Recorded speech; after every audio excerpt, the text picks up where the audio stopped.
All right, so we're going to discuss shoulder dislocation, in particular the Cunningham technique for shoulder reduction, which has become increasingly popular. I'm not going to talk about all the indications, but I would mention that there are a bunch of different types of anterior shoulder dislocation, and Cunningham himself has commented, and it's certainly been our experience, that Cunningham technique is not the first choice for every type of anterior shoulder dislocation.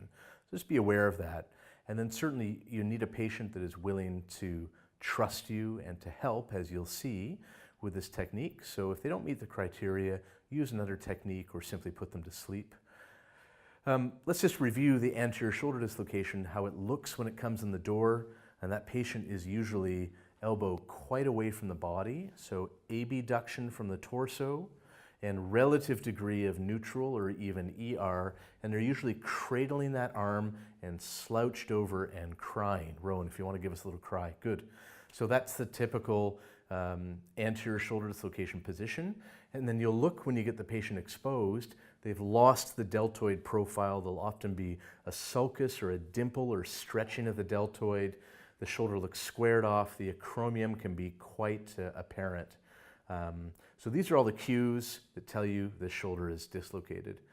Contrast that for a moment with the posterior shoulder dislocation, where the elbow is closer to the body and the patient is stuck in some degree of internal rotation, be it here or here or here. The key thing is they're stuck in IR, and their deltoid profile might look quite normal. On physical exam, it's impossible sometimes to externally rotate. They're stuck in ER. They may have some internal rotation, but you cannot externally rotate the posterior shoulder dislocation. So be aware of those critical differences. The posterior dislocation, the elbow is close to the body and they're stuck in some degree of IR. Deltoid can look normal. The anterior shoulder dislocation, abducted, and the deltoid profile is abnormal looking. Okay? So this patient's going to come in here. You're going to say, hey, I'm going to try Cunningham technique.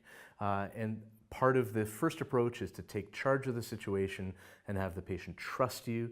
They absolutely do not want to have their elbow moved close to the body at this stage. They like it out here for comfort. And so say, hey, I've got control of your elbow, and just lay your hand on me. And you have a quick talk about expectations. I'm not going to do anything that's going to hurt you more than you already hurt. I'm not going to make any quick moves, and I need your help to do this. Yes?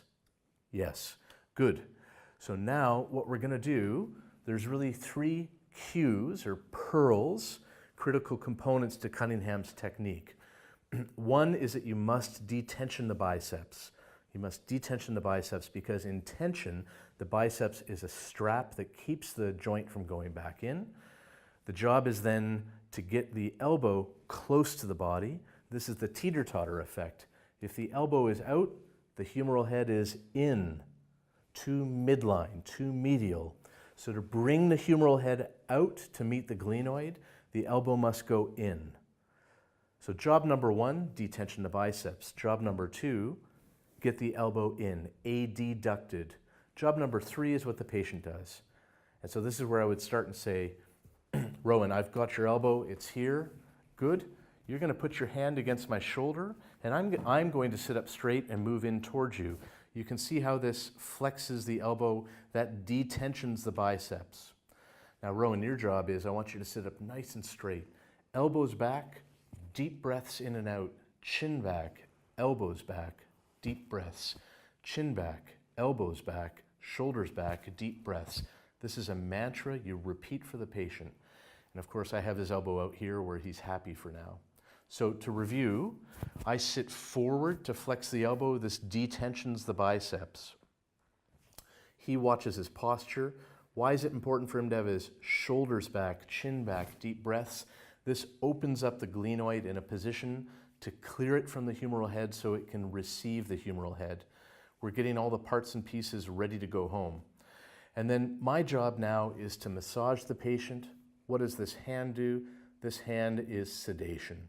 Because why do we put people to sleep? We do it so their muscles will relax.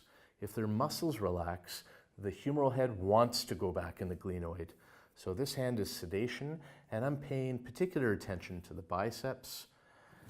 keeping the elbow flexed and massaging the biceps, massaging the deltoid, massaging the traps. All the while I'm constantly reminding Rowan, shoulders back, chin back, good posture, big slow breaths, big slow breaths. Now, the art of this is as you're massaging, this hand that's controlling the relative abduction, adduction of the elbow. This hand is slowly, millimeter by millimeter, bringing the elbow down towards the body as I'm massaging, slowly, slowly, slowly. Because of course, if we can get the elbow towards the body, adducted, what will that do to the humeral head? It will bring the humeral head out, much more likely to just fall back into joint. And that's the beauty of Cunningham's technique. So to review, what are the three things that are critical?